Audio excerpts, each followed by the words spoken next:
करे तो करे क्या, काम नहीं तो ট্যারিফ ই মার দো।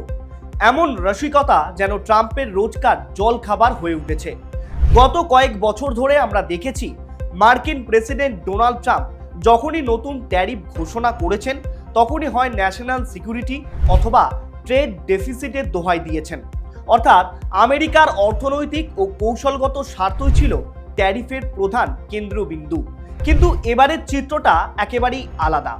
বর্তমানে বিশ্বের প্রায় 60টি দেশের ওপর নতুন করে ট্যারিফ চাপিয়েছেন মার্কিন প্রেসিডেন্ট ডোনাল্ড ট্রাম্প। আর এক্ষেত্রে ফোর্সড লেবার বা জোরপূর্বক শ্রমের ভিত্তিতে ট্যারিফ চাপানো হয়েছে, যার মধ্যে রয়েছে চীন, বাংলাদেশ, পাকিস্তান সহ ভারতও। দেখুন, গত এক মাস আগেই আমি একটা ভিডিওতে বলেছিলাম জোরপূর্বক শ্রমের ভিত্তিতে ভারতের ওপর 12.5% ট্যারিফ চাপানোর হুমকি দিয়েছেন মার্কিন প্রেসিডেন্ট। আর আজকে সেই জোরপূর্বক শ্রম নিয়ে সরাসরি ট্যারিফও চাপানো হলো। আর এখানেই একটা সবচেয়ে বড় প্রশ্ন উঠে আসছে, এটা কি সত্যি বিশ্বজুড়ে মানবাধিকার রক্ষার অন্যতম উদ্যোগ, নাকি মানবাধিকারের ভাষাকে সামনে রেখে শুরু হচ্ছে নতুন বাণিজ্য যুদ্ধ?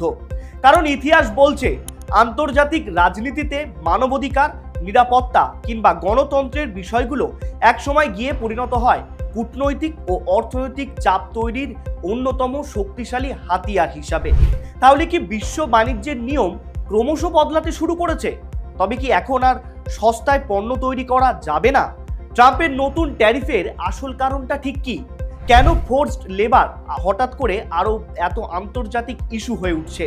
নাকি পণ্য তৈরির পুরো সাপ্লাই চেনকে আন্তর্জাতিক নজরদারির আওতায় আনার কাজ চলছে ইতিমধ্যে?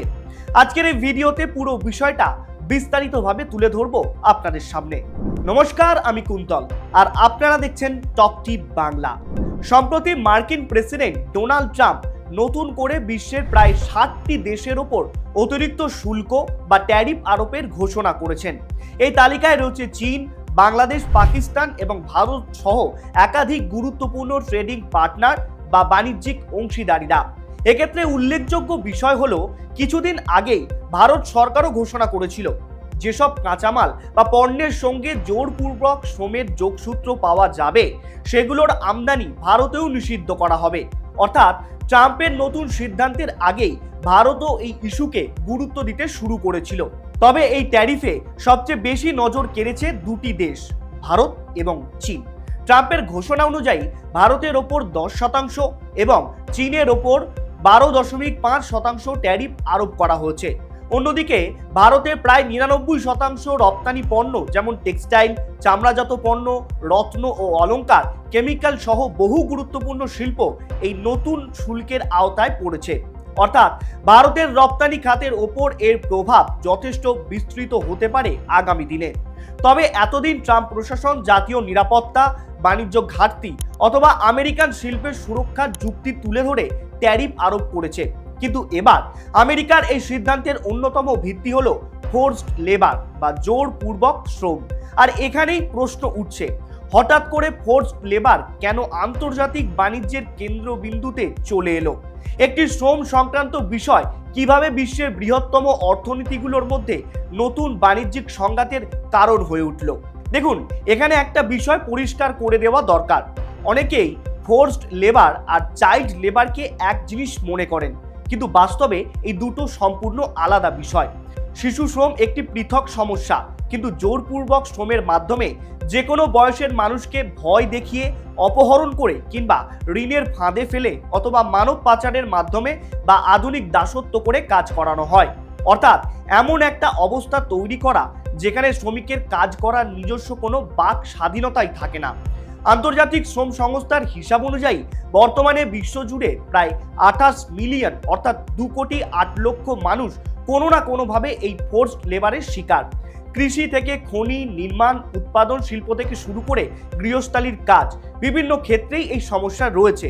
কিন্তু এখন প্রশ্ন হলো, এর সঙ্গে আন্তর্জাতিক বাণিজ্যের সম্পর্কটা ঠিক কোথায় এবং কোন জায়গাতে?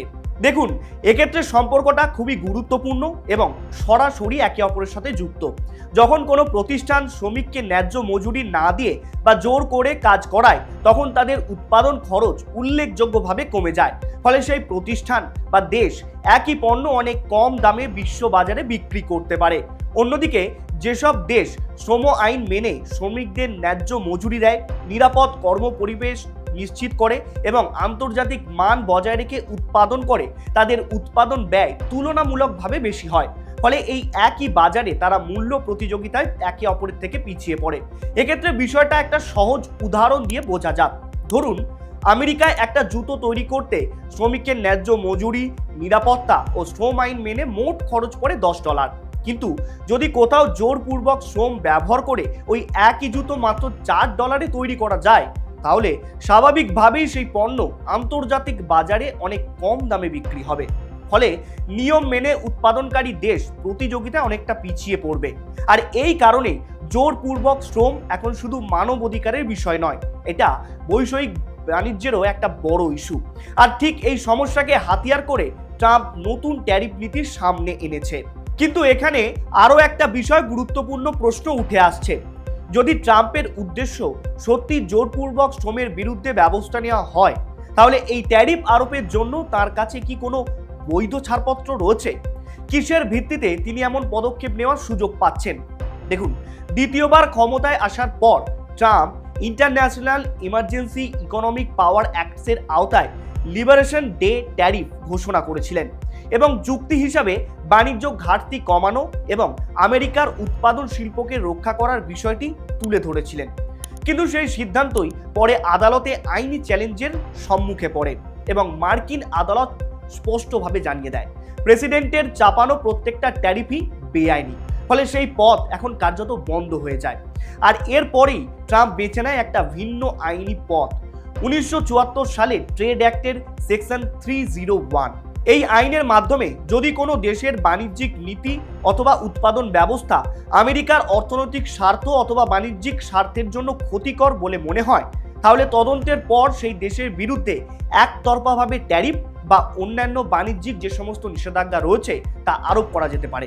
অর্থাৎ ট্রাম্প জরুরি ক্ষমতার ওপর নির্ভর না করে আমেরিকার বিদ্যমান ট্রেড লকেই কৌশলগত অস্ত্র হিসাবে বেছে নিয়েছেন এক্ষেত্রে। এবং সেকশন 301 এর আওতায় জোরপূর্বক শ্রমকে হাতিয়ার করে ট্যারিফ চাপানো হচ্ছে। অর্থাৎ বিশ্ব বাণিজ্যের নিয়ম ধীরে ধীরে বদলাতে শুরু করেছে, এটা তার জলজ্যান্ত প্রমাণ। বর্তমানে এমন পরিস্থিতিতে আরেকটা গুরুত্বপূর্ণ প্রশ্ন উঠে আসছে, যদি এই নীতির আওতায় প্রায় 60টা দেশ ট্যারিফের মুখে পড়ে, তাহলে কি সত্যি সব দেশই আমেরিকার মূল লক্ষ্য, নাকি এই পুরো নীতির কেন্দ্রবিন্দুতে রয়েছে শুধুমাত্র একটা দেশ, চীন? দেখুন, আন্তর্জাতিক বাণিজ্যের বর্তমান চিত্র দেখলে দ্বিতীয় সম্ভাবনাটাই কিন্তু সবথেকে বেশি শক্তিশালী বলে মনে হবে। কারণ বহু বছর ধরে পশ্চিমা দেশগুলির অভিযোগ করে আসছে যে সিনজিয়াংয়ে উৎপাদিত তুলোর একটা অংশ জোরপূর্বক শ্রমের সঙ্গে সরাসরি যুক্ত। যদিও চীন এই অভিযোগ ধারাবাহিকভাবে অস্বীকার করে। এর পাশাপাশি সৌরবিদ্যুৎ শিল্পেও ঠিক একই বিতর্ক রয়েছে। বিশ্বের বিপুল পরিমাণ পলিসিলিকন, যা সোলার প্যানেল তৈরির অন্যতম প্রধান কাঁচামাল, তা এই সিনজিয়াং অঞ্চল থেকেই আসে। আর এই কারণেই আমেরিকা এর আগেই উগার ফোর্সড প্রিভেনশন অ্যাক্ট কার্যকর করেছিল, যাতে সিনজিয়াং অঞ্চলে জোরপূর্বক শ্রমের অভিযোগ থাকা যে কোনো পণ্য সহজে মার্কিন বাজারে প্রবেশ না করতে পারে। এবার একইভাবে রেয়ার আর্থ প্রসেসিংয়েও চীনের প্রায় একচেটিয়া প্রভাব রয়েছে। বৈদ্যুতিক গাড়ির যুগে সবচেয়ে গুরুত্বপূর্ণ ব্যাটারি মেটেরিয়ালস যেমন লিথিয়াম, গ্রাফাইট ও অন্যান্য ব্যাটারি গ্রেড উৎপাদনের প্রক্রিয়াজাতকরণেও চীন অবস্থান শক্তিশালী। অর্থাৎ বিশ্বের বহু দেশ কাঁচামাল অন্য কোথা থেকে পেলেও শেষ পর্যন্ত সেই কাঁচামাল প্রক্রিয়াজাত করতে চীনের ওপরই নির্ভর করতে হবে।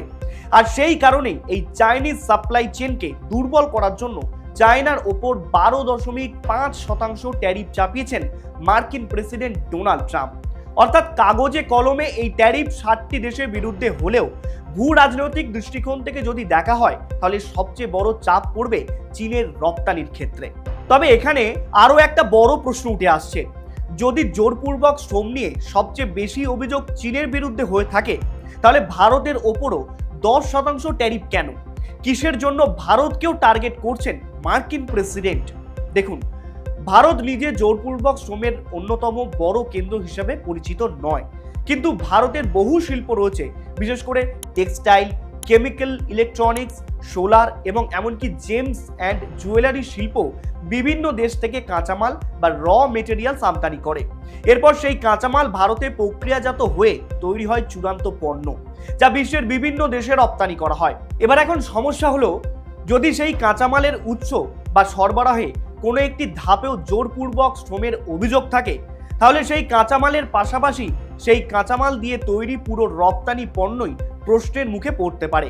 অর্থাৎ বিশ্ব বাণিজ্যে ফাইনাল প্রোডাক্ট দেখে সিদ্ধান্ত নেওয়ার বদলে পুরো সাপ্লাই চেনকে এখন খতিয়ে দেখা হচ্ছে, যে পণ্য তৈরির জন্য ব্যবহৃত কাঁচামাল ঠিক কোথা থেকে আসছে, কোন কারখানায় তৈরি হয়েছে এবং সেই কারখানায় শ্রমিকদের কিভাবে কাজ করানো হচ্ছে।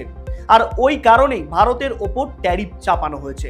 তবে এই ঝুঁকির আগাম বিবেচনা করেই গত 14 জুলাই ভারত সরকার সিদ্ধান্ত নিয়েছিল, জোরপূর্বক শ্রমের সঙ্গে যুক্ত যে কোনো পণ্য বা কাঁচামাল আমদানি করা হবে না। এই পুরো প্রক্রিয়ায় তদন্তের দায়িত্ব দেওয়া হয় ডিজিএফটি বা ডিরেক্টরেট জেনারেল অফ ফরেন ট্রেডকে।